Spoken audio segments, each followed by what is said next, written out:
Welcome to the Profitable Farmer podcast, where we share stories and tips to help you run a better farming business and create your very own freedom farm.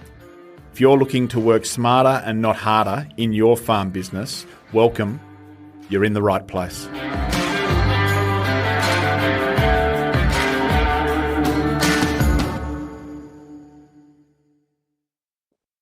G'day, welcome again to Profitable Farmer. We have some incredible farming families in our community. And over the course of the next 3 to 6 months, I'm going to share quite a few stories with you about their success. In addition, we have this construct that I think most of our farming families are in pursuit of, and it's called having a freedom farm. So we think that businesses and farms should work for us, not us for them. And that requires strong teams, strong systems, really well documented strategic plan, all of those things.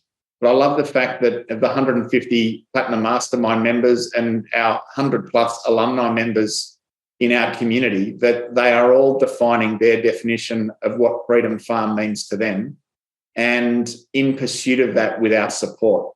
And so over the course of the next few weeks and months, I can't wait to share with you some amazing stories. The first one in this episode, I'm really excited to introduce one of our Farm Owner Academy business coaches and one of our first inaugural members of the Platinum Mastermind, Marina and Gregor from Kangaroo Island.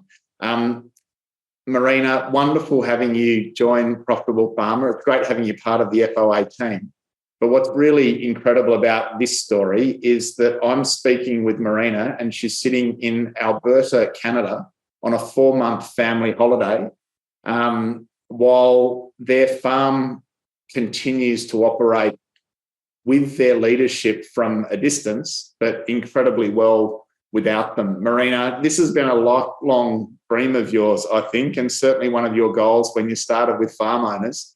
Thank you for your time. How's life in Canada and how's the family holiday so far? Thanks for having me, Hutch. I'm actually getting a bit emotional now hearing you say that. It's been a long journey to get to this point, but it's really, really exciting to be sitting in Canada. We never thought we'd get here. So thanks for having me.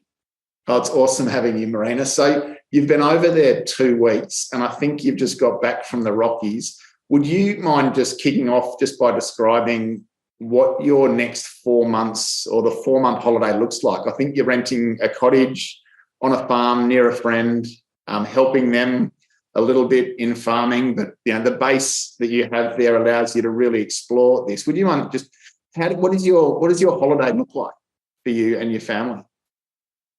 We've set up a base in a farmhouse, which is great. We're going travelling every couple of weeks, so we've got somewhere to come back to. We're helping friends on their farm, their seeding. In the 4 months that we're going to be here, it's going to be their whole growing season. So we'll get seeding and harvest in, which will be exciting to see and help out with. The kids are playing baseball in town and have joined in with swimming lessons. So it's great to be a part of the community and to travel this beautiful country. So I imagine Brett's loving being part of the Canadian farm and probably out in the paddock a fair bit. And your 3 children, Charlie, James and Bronte, 7, 5 and 2 respectively, how are they finding it so far? Yeah, good. They're loving having us with them all the time. It's just like a continuous school holiday. So lots of family time and family adventures, which is something we don't always get at home because we're so busy on the farm. But yeah, we've had a few little teething problems settling in around food and healthcare and things, but it's all an adventure. We even went to Walmart this morning and it was a good experience. Completely different to probably what you're used to at Pandana on Kangaroo Island, Marina. Yeah, there's no words compare.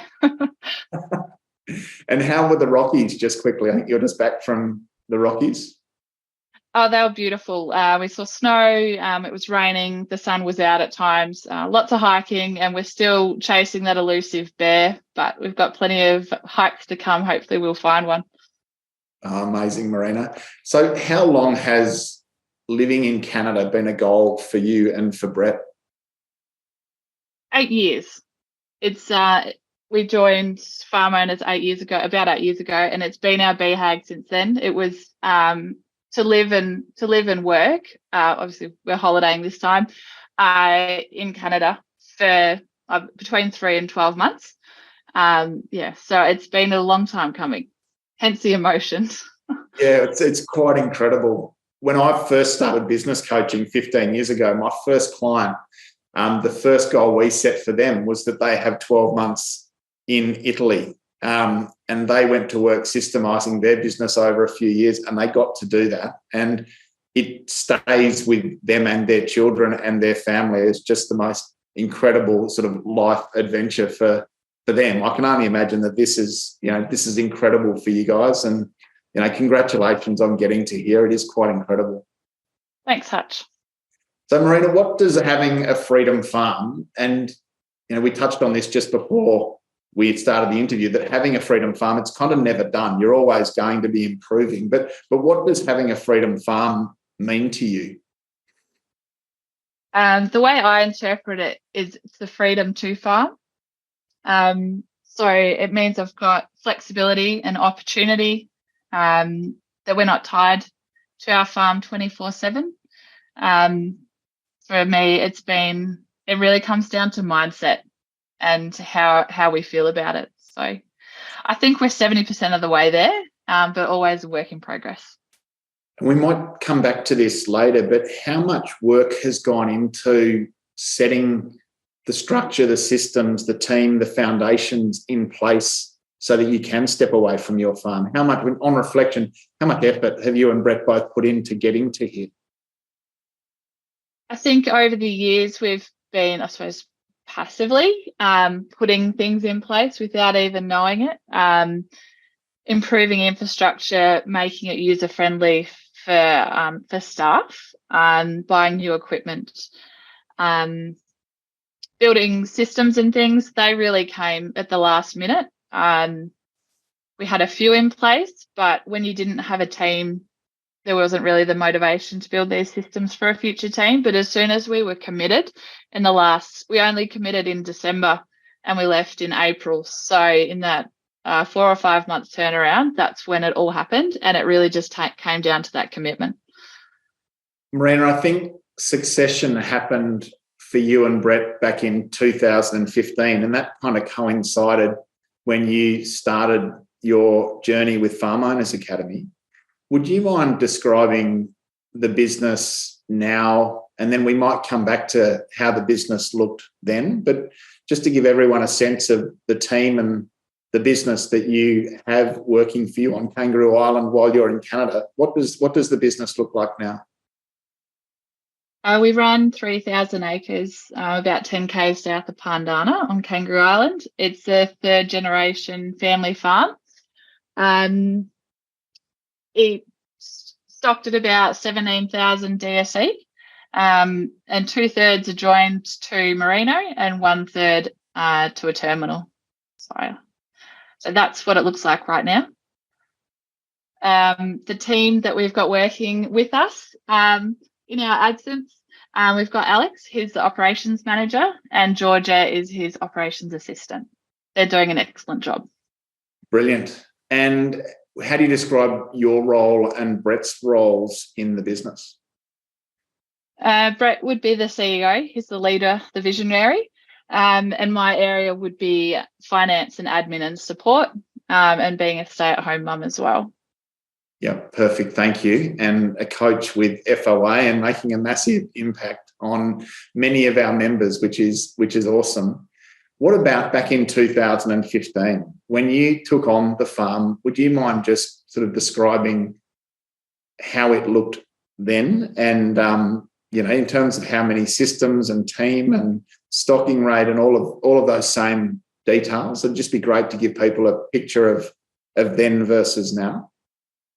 Yep, sure. So we were running 2,000 acres back then. We had multiple enterprises. There was merinos, crossbreds, cattle and cropping, and contracting. So yeah, lots of things on the go. We worked with Brett's parents, which was great. The systems that in place were probably, I think all of the information was in, so the top-end computer. It was in Brett's dad's head, and he passed it down to Brett's head.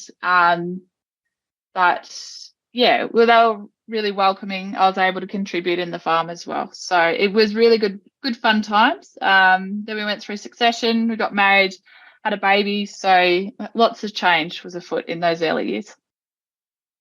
So in terms of that business, I would only imagine that Brett would have been full-time. Were you sort of full-time in the business back then? I think Brett's parents, did you have team then at all, Marina? I worked full-time off farm as an accountant before kids. No, it was Steve and Brett, and then it became Brett only, and I contributed. Yeah. So back in 2015, Marina, in terms of budgets, benchmarks, some of the structure and systems that you get to enjoy now, was there much of that in place back then? No, there wasn't at all. It was all done by Brett and his dad, and a lot of it was done on the fly. Well, that's my version of it anyway. So, no. So with joining FOA at about that same time, no doubt you would have been sort of exposed to and started the benchmarking journey. Benchmarks then to now and getting into that process and getting set up to be able to benchmark your business. How was that, and how valuable has benchmarking been for you and Brett? It's been really important in our business. It's something we do every July, August, because we do the financial year. In early years, I still remember doing it on paper and Excel. It's really come a long way. But we made some big changes after those early benchmarks, after a couple of years. So we were running multiple enterprises, cattle, cropping, contracting and things. We decided to wrap up the cattle and contracting and the crossbreds, and we moved solely into merinos. So we made some big changes around that. Other changes we've made, we've upped our stocking rate probably by 50%. Our grazing structures changed, our fertiliser history's improved, our supplementary feed, that was a real standout out of our benchmark. I think obviously not in relative terms now, but we were feeding out about $8 or $9 per DSE in sup feed, and becoming a part of the farm owners group, we were able to ask really strong questions of other people who were outperforming us in the same enterprises, and they were feeding $15 to $20 a DSE, and it's like we never would have dreamed of doing that. Like that was just not in our nature and our knowledge. And so we've got, over the years, we've had the confidence, and now we're topping more than $20 a DSE. But yeah, it's returned to our farm, and it's returned to our livestock as well. How do you reflect, Marina, on that difference? Back then, half the stocking rate, but 3 or 4 livestock enterprises, compared to now where you're running significant stocking rate with a more focused enterprise mix. How much more simple is the current model to run than what you were running back then? Absolutely. I think that was our goal, why we went this way. We were able to streamline our infrastructure to the one enterprise. Our systems and resources have all been able to adapt to that one enterprise. It's a vast difference from where we were. Amazing results. And achieving some of those things, like that growth in stocking rate, and the other KPIs, how does that flow through in terms of your results now in benchmarking? And what are you most proud of that you achieve through the benchmarks and by way of performance in the farm business now? Our returns have improved. I suppose all the lines are going in the right direction. Our cost management and our gross income per hectare are heading in the right direction. Obviously, they're up and down, but we're looking at those long-term trends and having 8 years of data really gives you some good history there and some comfort, covering those mistakes that I have previously made in benchmarks. So yeah, it's a significant tool in our business, and one we're definitely going to stick with for a very long time. You've got a master's in accounting and a finance background. Even with that, when you arrived to the farm and took on financial management, how much more was there to learn around budgeting, finance, benchmarking, and applying the skills that you already had to actually driving the farm forward? I think with all these things, it's about implementation. Like, you can have the skills and the knowledge or the passion or whatever, but it's how you implement it in your business. So I had a great passion for numbers and things, so it made that bit easy. But when you're finally able to jump in and do it for your own business, it's really exciting to see what you can create. Awesome. Thank you. Marina, we're big on having a strategic plan and, as you say, then accountability around implementation to that plan. How helpful has it been on your journey to get that plan out of people's heads onto paper and then have that accountability around implementation? I think you guys have been really strong on that over the journey. How helpful has it been having that documented, concise, sort of focused plan, and then having that support to implement? I love the CAP, and I love how I can use it in my personal life, our farm life. I'm even thinking of doing one for just a little snapshot of our time in Canada, and I can just break it down into monthly blocks just to see that I'm on track and dealing with the bricks and the issues that come up, and so we get the most out of our time here. For our farm, it's been pivotal. Like, we wrote our BHAG down of spending time in Canada, and it sat on our wall for 8 years, a dusty little bit of paper, and it's so powerful being able to write it down and see it regularly. In the months leading up to Canada, like, we were pretty stressed and overwhelmed. Our go-to in a weekly meeting was to jump onto CAP page 2 and offload everything in the brick list, and remove that overwhelm and just see our priorities. What were our 4 key priorities that were going to get our business to get us to Canada? And that, yeah, it helped immensely. I feel lost without it, to tell you the truth. So I did an interview with Sam Johnson 2 podcasts ago. So for those of you that are wondering what a brick list is and what a BHAG is, and what a CAP is, our Clarity Action Plan is our strategic planning template. BHAGs and brick lists are all part of what make that strategic plan up. So really encourage you to go and have a listen to that interview that I did with Sam Johnson, where we unpacked the power and the importance of having that strategic plan in place. It's just wonderful to hear how you set that down, that big, hairy, audacious goal, the 10-year goals, the 3-year goals, Marina, sort of 7 or 8 years ago, and that you've stayed with it. And now we get to sort of sit back and look at you guys living the dream that you set out for yourselves all that time ago. It's quite amazing. Exciting.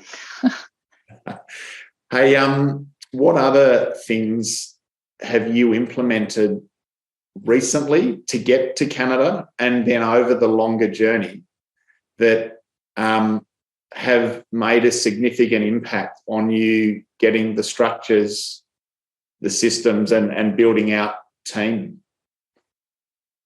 So in the months leading up to Canada, we implemented a lot of things. With the team now, we're having weekly meetings every Monday. Brett's on FaceTime with them and touching base. We've got our systems recorded on Dropbox, so we can update and communicate, and everyone can access them. It's working really well. We're using WhatsApp and the Apple Notes on their phone, just to communicate regularly. It's tricky with the time difference. You guys are about 16 hours ahead of us, so there's only a few hours that overlap in the day. So that's been working really well for us. 6 months ago, we did not have employees on our farm, so we've built our team very quickly. the opportunity arrived and we approached someone, and it's worked so well. I couldn't have asked for anything more. So systems around staff and recruitment have been implemented. It's been busy to say the least. Like cramming for an exam to get away, but there's nothing like a deadline to make stuff happen, right? Oh, absolutely. As soon as we committed when Brett said in December, like, let's go to Canada. I'm like, sure. Are you really sure? He's like, yeah, let's do it. Book it. Let's go. And our mindset, our energy levels, everything just changed instantaneously. It was incredible. I'm like, all we had to do was commit. It was that simple. I won't say it was that easy. It took us 8 years to commit. But it's that simple. It's the commitment and having that clarity and committing to it. It's incredibly powerful. Yeah, that's amazing. So you mentioned recruiting systems, induction systems. You've got an organisational chart. No doubt your team are clear on their goals. Their roles are defined. The tasks on the farm are all systemised. I can only imagine the strength of your financial management systems, Marina. I'm sure they're watertight as well. On reflection now, how well systemised and how well structured is your business now, and what growth is achievable now that you have got those things in place? Yeah, a lot of these systems we have created and implemented in the last 6 months. So it doesn't need to take a long time to be able to do it, just some dedication and focus. I think the sky's the limit. Like, we're genuinely still in shock sitting here that we're off the farm and two passionate sheep loving people are where they want to be and growing themselves and growing our business. So yeah, I don't know what to say. I don't know what's next. Another cap, perhaps. Some more absolutely 3-year goals beyond this BHAG. I mean, when you achieve a BHAG, and I love hearing our members that they set this BHAG and 5 or 6 or 7 or 8 years from now they've already achieved that, and then they have to lock themselves away and reset. Do you have any sense of what your 10-year goals are from here, or what that big, hairy, audacious goal for the next chapter might be? A few ideas, but nothing documented on our cap yet. It's one of our goals is just to, I suppose, reset and refresh and come out back to Australia in September with our new cap done and some long-term clarity there. So dare say there'll be probably some more farming and probably some cropping in there too. I think you've earned the right just to enjoy celebrating, the achievement of this BHAG, worrying about resetting later on at the end of this holiday, perhaps, Marina? Plenty of time for that. Marina, you mentioned all the structures and systems that you've put in place. Practically looking at the farm today compared to 2015, you mentioned doubling stocking rate and driving performance. Practically and physically, what other improvements have you made over that time to lift the performance of the farm? It looks quite different now. A lot less equipment, I'd say, because we're clear on our enterprise and where our focus needs to be. So that was easy to downsize and prioritise there. There's a few more shiny toys around grain sheds and feed carts and that kind of thing. We're looking to just improve the safety and the usability of our equipment. Lots larger raceways, and we've built some containment yards in the last couple of years. So it's definitely, the capital was easier to spend when we knew what direction we were heading. Yeah, perfect. Thank you. And what's it like now having and leading a team that can give you this opportunity, if you like, compared to even just 12 months ago when you didn't have the team that you have now? This one I'm probably answering for Brett. It's this is in charge of that, but having a team has given us the opportunity to do this. Like we would never have been able to come to Canada for such a long time without the team in place. Yeah, very, very, very grateful to be able to find two people who are really passionate about working with sheep, and they're really grasping the opportunity to step up in our absence with our support and guidance. Yeah, it's been a really positive experience, and yeah, I look forward to how it's going to evolve once we get back and over the coming few years. It's exciting. Where did you find your team? I think Alex and Georgia, where did they come from, and how extensive was your kind of recruitment campaign to find them, Marina? It was wide, and results were yeah, it was an interesting process. I wouldn't say that recruitment's my favourite area of small business, but it's one that's really necessary. Definitely implemented a lot of things from farm owners to follow that path. Alex came across us on Seek, and we just started chatting. He wasn't ready to commit to a new job at that point in time, but we just got chatting, and yeah, it was right. I suppose our relationship just built, and when he was ready, he contacted us, and yeah, it was easy decision to make. So Georgia, we approached someone locally who we knew and had worked with, and yeah, that was it was easy bringing people in. I suppose being able to approach someone was a good experience, and then having someone come to us through like online advertisements and things was good too. So yeah, we've got to explore many different options of recruitment. Marina, we talk about that letting go of operational tasks and other tasks can be challenging. How have you and Brett found it, having to let go of some of those things to make way for team? And with that too, how do you feel Alex and Georgia feel about you getting out of their way and entrusting them in the way that you have? I genuinely think we had to get out of our own way. So I know coming to Canada could be a bit drastic, but we had to get out to create space so new people could come in with new ideas and enthusiasm. I could speak about the bookkeeping area of the business. That's something that was pretty close to my heart. Obviously, I did the finance and those kinds of things, and juggling a young family and then starting up as a coach, I was a bit short on time, and bookkeeping wasn't my number one thing to go to. So over the years, Brett said, let's get a bookkeeper, let's outsource it. And I could never let go of that, because that was my contribution to the farm. And yeah, I just wasn't ready to let go. But then this last year, I've engaged a bookkeeper, which has been incredible. I should have done it years ago, but it took me a few years to get around to the idea of that. Yeah, that's been a really good way that I've been able to delegate and outsource some of our operations to skilled people.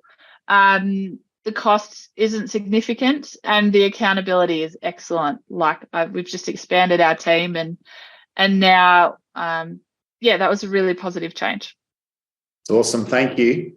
Hey, what challenges do you reflect on having to overcome along the journey? There's been a few. How do you reflect on some of those key challenges over the last sort of 7 or 8 years, and, you know, moving through those over time? Yeah, this was a great point to reflect on. Young kids were a challenge, obviously a joy as well, and some part of our long-term plan. But every time a new kid came along, it pulled you back into the house, and that was just something to work through. We've got 3 wonderful little rugrats with us now. Limiting beliefs, I think, were a challenge, and something I'm still working through, which is, yeah, it's been an ongoing process. Mindset is always a work in progress. Leading and delegating, I suppose, growing to the point where you need staff. And we're leading and delegating, and that has been I suppose it doesn't always have to be a challenge. It's a learning experience and a learning opportunity. At times we've sat in the wrong seats in our org chart. When we were a smaller business, we're a jack of all trades and sometimes a master of none. And it's good to be able to get to the point where we can start to effectively delegate and get the right people in the right seats. So yeah, we've had a few challenges and learning experiences over the years. Yeah. So you mentioned mindset. How do you reflect on how your mindset's changed over that time? How do you look at the world differently now to how you used to? I think I'm a lot more positive and optimistic, and a lot more grateful. So all things that I've just learned to introduce more readily into my day, and it's having a positive impact on me and the people around me. So it's a good thing. Absolutely, Marina. And with your role, and we'll talk about this shortly, as a coach, you're just such a great example of exactly that for those that you now support. It's amazing. What were some of the limiting beliefs, if I can ask, that you've had to move through? Do you mind sharing around a few of those, perhaps?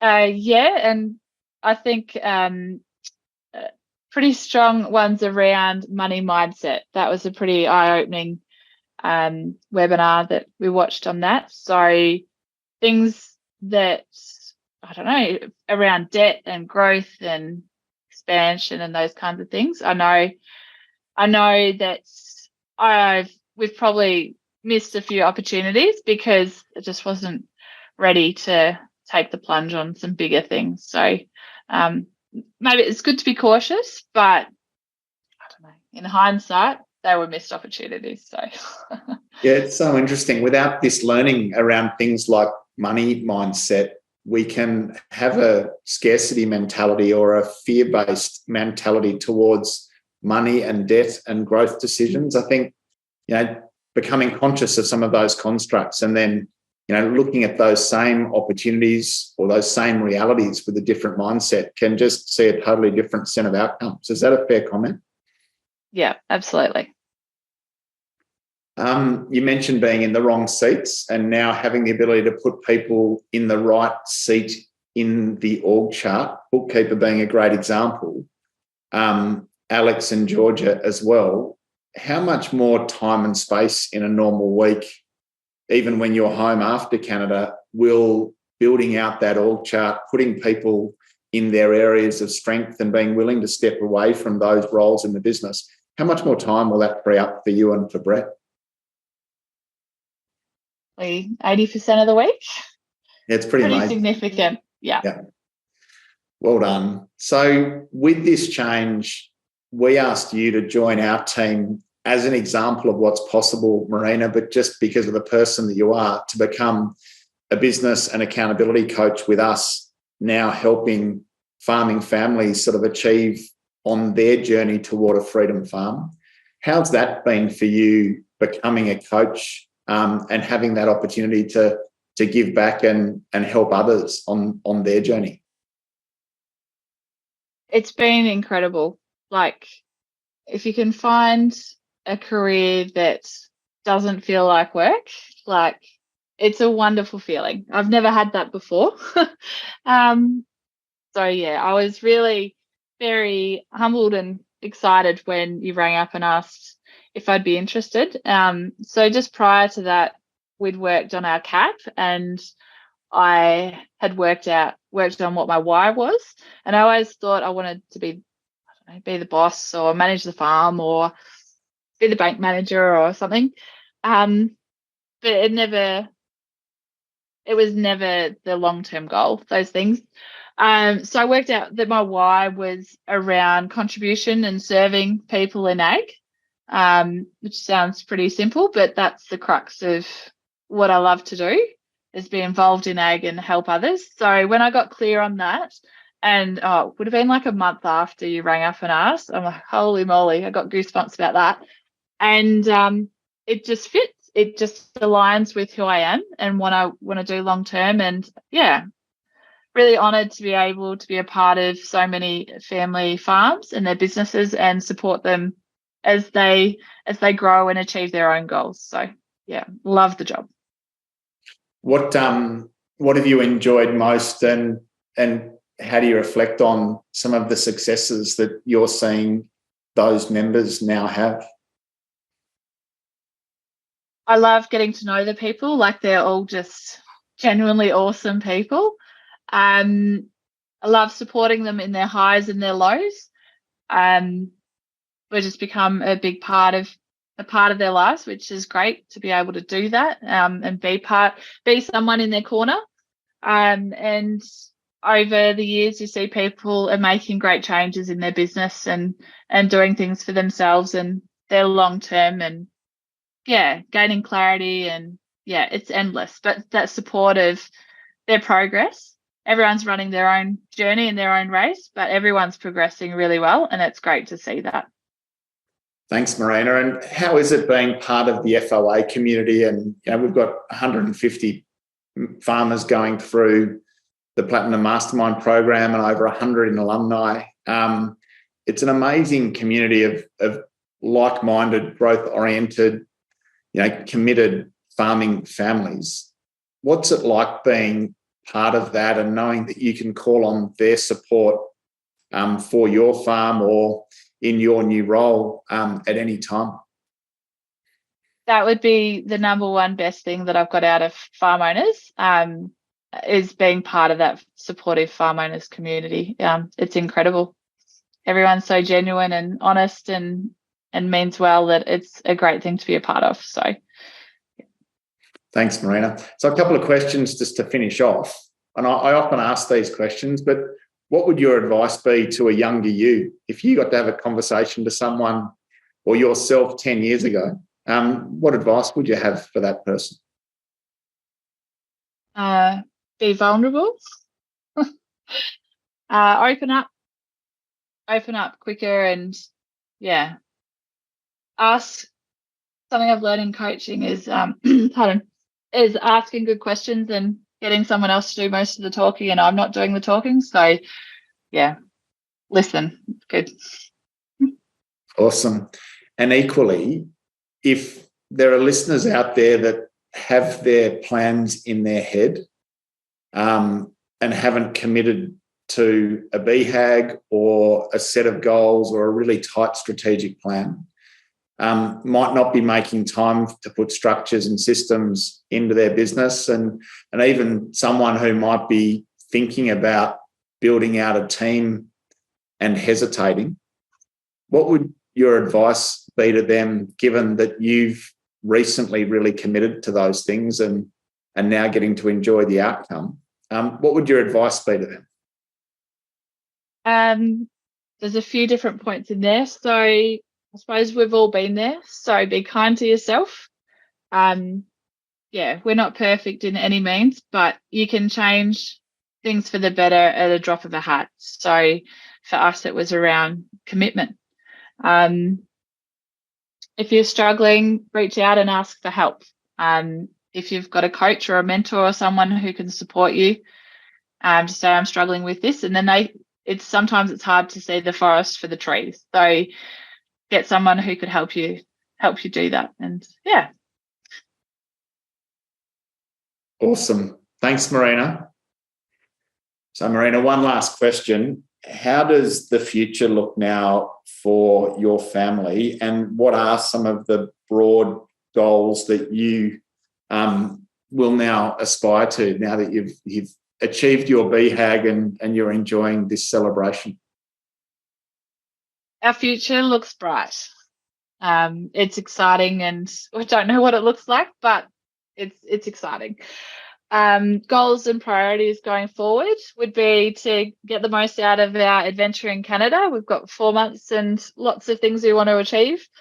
On the farm, it's around resetting our cap. It's pretty blank at the minute, so a great opportunity to do that. Continue to support our team and improve our systems to support them. For us, it's about keep learning and improving ourselves. And I dare say there'll be a goal in there about getting Brett back in the tractor seat, I think. Right, he's enjoying being on the tractor and doing some cropping in Canada, is he? He absolutely is. So another expansion step, including a new enterprise by the sounds. Yeah, plenty of time to dream up these ideas. Hey, respectful that it's probably 10 o'clock at night over where you are, Marina. I just want to say on behalf of the FOA team, thank you for being such an incredible coach to our community. Congratulations on setting down a BHAG, 8 years ago and staying true to that. And congratulations on the goal achieved of being able to take your family over to Alberta, Canada, and have 4 months living that dream while your team are at home, keeping an eye on operations of your farm. It's a huge achievement. It's a great example for other members of our community. Yeah, and sincerely thank you and congratulations. Thank you, Hutch. And there you have it, a great conversation with Marina Gregor. Amazing to think what they've achieved in the last 7 or 8 years, taking on the farm, growing it by 30%, increasing their stocking rates by 50%, building out a team in the last 6 months, structuring and systemising their business so that they can go and achieve a lifelong dream of 4 months living in Canada with their family. It's amazing to hear the fact that they've arrived in Canada, that they're adventuring, giving their young children that incredible experience. And all the while, their Freedom Farm operates strongly on Kangaroo Island without them. As I said, Marina, it's just amazing having you part of the FOA team and now giving back and helping our Platinum Mastermind members achieve their goals in a similar way. I hope you've enjoyed that, and I very much look forward to a whole lot more stories and case studies from our Platinum Mastermind and alumni members. Thank you, everyone. Take care. Until next time, bye for now.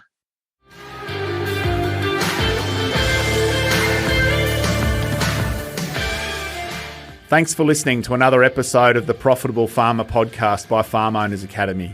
If you're new to this show, be sure to follow us. If you've been a long-time listener, let your friends know about us or come continue the conversation in the Profitable Farmer Facebook group. All the best as you grow your business and create your freedom farm. Until next time, keep being incredible.